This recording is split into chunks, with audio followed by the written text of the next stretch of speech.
Welcome everyone, I'm King of Xeilot, and thanks for watching this Spore glitch showcase. Today, we're going through some of my favorite glitches for Tribal Stage. First, we're going to see how to steal all the food from another tribe without them staying angry towards our tribe. When we perform, these tribe members will be locked into watching the performance, and they can't leave until the performance finishes. While they're distracted watching our band members play, little did they know this was actually a heist operation, and we can take our available tribe members and steal their food. With these two tribe members, each of them steals a basket of food, and they carry on their merry way. The rival tribe does see we stole from them, but are unable to run after our thieves. Our relationship started at ambivalent when we arrived, but now they are angry at our tribe because of the robbery. However, since we started the performance when we were neutral, we can continue the performance, and our relationship will still become friendly when we complete the performance meter. And the rival tribe members completely forget about us stealing from them, and now we are friends. And we can do this again during the second performance from friendly to allied as well. When we steal from them again, they still steal our thieves and will reduce the relationship back down to the neutral level. When this occurs, we can either ally the tribe, or we can wait for our thieves to clear the area and reset the performance to bring them back to friendly again. And once they are back to friendly, we can steal from them again. Interestingly, when we steal right next to them during the performance, they don't always lower the relationship when they're friendly, but they do usually seem to reduce the relationship when they're already ambivalent. But this time our tribe members steal their food and the rival tribe stays friendly. Once our thieves have cleared the area, we can keep resetting the performance to keep the rival tribe members locked in position and wait for our thieving members to return and keep stealing from them until they entirely run out of food. With no food left, this will leave the tribe open for an attack since they won't have the resources to produce more babies and defend their tribe. Big thanks to Savage Brick for finding this trick and incorporating it into the speedrun. This next glitch will allow us to perform for a rival tribe without needing the tribal chieftain present. Normally, if we select only instrument players without the chieftain to perform, the game will give us the message that our chieftain must be included, but the chieftain may be busy doing something else or really far away and might not be able to make it in time for the performance. However, thanks again to Savage Brick, who found if we use one of the chieftain abilities, the chieftain will be distracted and won't need to join the rest of the band. On the coastline, we can use the Flying Fish ability, which calls for the sea monster to splash fish onto the shoreline. And during this time, the chieftain won't need to take part in the performance, and we can perform with only instrument players. The Flying Fish ability, as long as it is done on the coastline, takes the longest to complete, and we can actually complete both performances before the chieftain is ready again. As long as the chieftain is distracted during the start of the performance, the chieftain doesn't need to be present. And the second method to perform without the chieftain is to save and quit while the chieftain is coming over to direct the band. Here the chieftain is really far away from our band members who are all ready to go. Select all the members including the chieftain and tell them to perform. Once all the band members have the social bubble on their character list, but before the chieftain arrives, tell the chieftain to do something else. Save and quit back to the main menu and load back up the game. When we return, the band will start performing without the chieftain present, and the chieftain won't need to join the band anymore and is able to be assigned to something else. This can be really helpful, especially on hard difficulty, to leave the chieftain behind at our home tribe to defend our food from wild animals, while taking all the instrument players to the other tribes. Big thanks to Xeilot for finding this save and quit method as well. This next glitch will allow us to gift other tribes from a distance instead of needing to travel all the way to the rival tribes or gift one of their members. Here we have 3 rival tribes angry towards our tribe, and we might not reach all the tribe locations to gift them before they attack us in time. However, if we send everyone to perform to a tribe, this can be done with or without pausing, take one of our members and tell them to gift another tribe. And we can do this for each tribe that is angry towards our tribe. All our members are still continuing on their way to perform, but the ones that were sent to gift will bring out and carry a gift basket. We have 3 members holding gift baskets, and once they reach their spot to begin performing, they will set down the gift basket to get ready to perform since they can't hold a gift while they play. But placing down the gift basket will still count as gifting the other tribes. The 3 other tribes are now neutral, and we have a bit more time before they start attacking. Do note that the tribe members that gifted will return home since they don't think that they are part of the traveling band anymore, so make sure to reinitiate the entire group to perform again. Another big thanks to Savage Brick for figuring out a consistent method to perform this trick. Another interesting note with this trick is that it isn't limited to just gifting from a distance. Using the same setup, we can use the tribe members to eat and collect food from a distance as well. This next trick makes Tribal Stage a whole lot more fun and a whole lot easier. This glitch allows us to get as many free babies as we want. First explained to me by Peppermint Swirl, when we buy a baby from the main hut, an egg comes out and hatches. During this time after the baby spawns, but before the egg laying animation finishes, pause and change the graphics effects. This will restart the egg laying animation and spawn another baby for free. The window to pause and change the graphics effects is very lenient and lasts for about 2 seconds before the egg fades away. We can change the graphics effects up or down, just change them to something else, and this will give us another egg. We can keep stringing this along until we have a full tribe, getting up to 10 babies for free, saving 100 food points. Once the tribe is full, we can keep restarting the egg laying animation, but no baby will come out. But it is technically possible to continuously keep restarting the egg animation forever, to keep getting more free babies once our current tribe members die in battle, or to fill the new available member slots after we ally or conquer another tribe. So it is possible to get infinite free babies for the rest of Tribal Stage.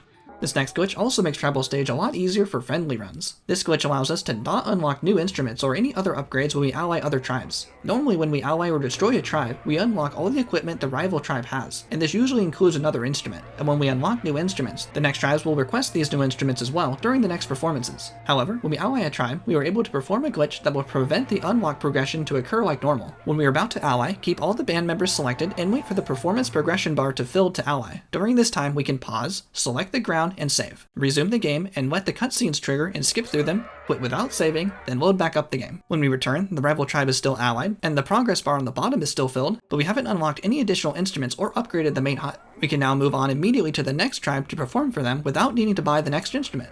This works because of a specific order of operations. When the performance finishes, we can select the ground to skip watching the rival members show their scorecards, and the cutscene will play immediately, and we unlock the next tools and hut upgrades during these cutscenes. However, by pausing and saving, we are interrupting this sequence. Under pause, we select the ground to finish the performance, and the cutscene is now pending and will play as soon as we resume. However, since now we have saved after finishing the performance, but before the cutscenes occurred, when we load back up the game, we are out of the performance, yet now there is nothing to trigger the cutscenes, so we never upgrade. This pause method is a super easy and consistent, but slightly slower method to complete this progression canceling trick. There's a slightly faster method for speedruns that's also pretty easy. When we are about to ally again, instead of pausing, we can save using Ctrl and S on the keyboard, then immediately select the ground with our band members selected. Confirm the save, allow the cutscenes to play, quit without saving, then reload the game. And this will have the same effect as before. What's important to note here is when saving, either through the options menu or using Ctrl and S, the game is still running and accepting inputs for about a second even though the game appears frozen. After a second, the game will be locked down to complete the save. But during the second after the save begins, but before the game is locked to finalize the save, we selected the ground to finish the performance. The game is once again saved between finishing the performance and the cutscenes playing, and when we reload the game, we will no longer upgrade from this tribe.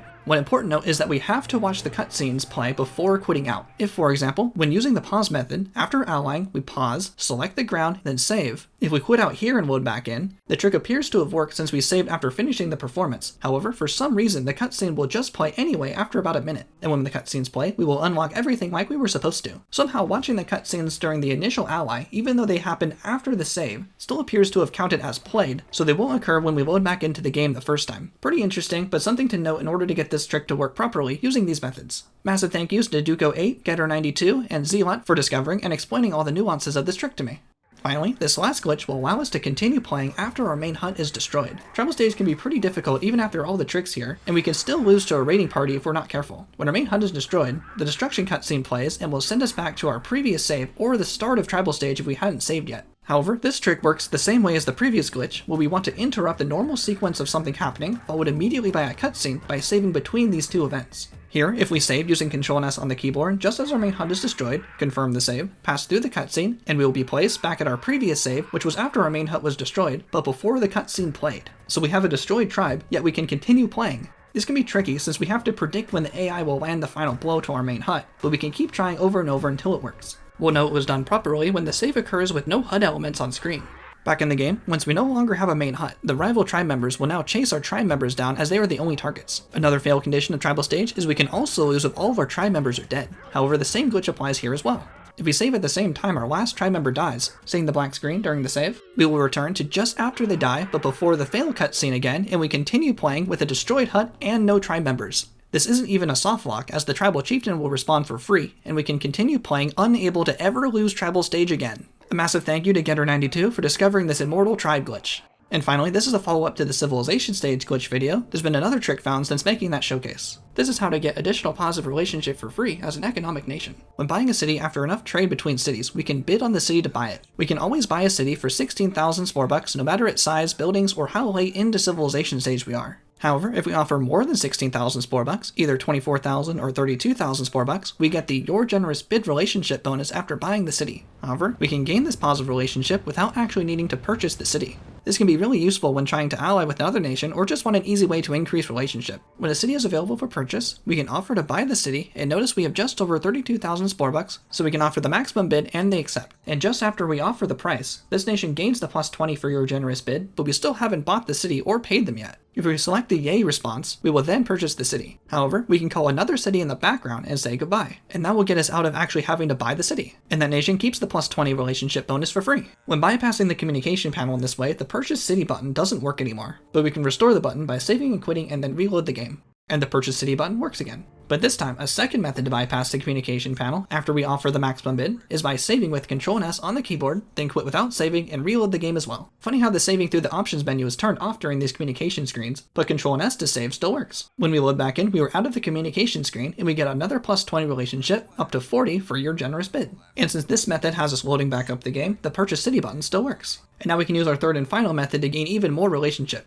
Offer to buy the city, and once again offer 32,000 Spore bucks, but if we go to one of our cities in the background and buy a tank for 1,000 Spore bucks, this drops us below our original commitment of 32,000 Spore bucks. And when we select the Yay button, we don't have enough funds and we don't buy the city. Unfortunately, we can't seem to buy a city for free, but this does give us more generous bid relationship. The Your Generous Bid caps out at plus 50 relationship, but this would have given us another plus 20 if we were more under the cap. Another big thanks to Getter92 for discovering this trick. This is really helpful in getting positive relationship for free. And those are some of my favorite glitches for Tribal Stage and one additional trick for Civilization Stage. Let me know your favorite tricks for any stage, and if you know of any more glitches for Tribal Stage not covered here. Thank you so much for watching. I'm King of Valence, and I'll see you next time.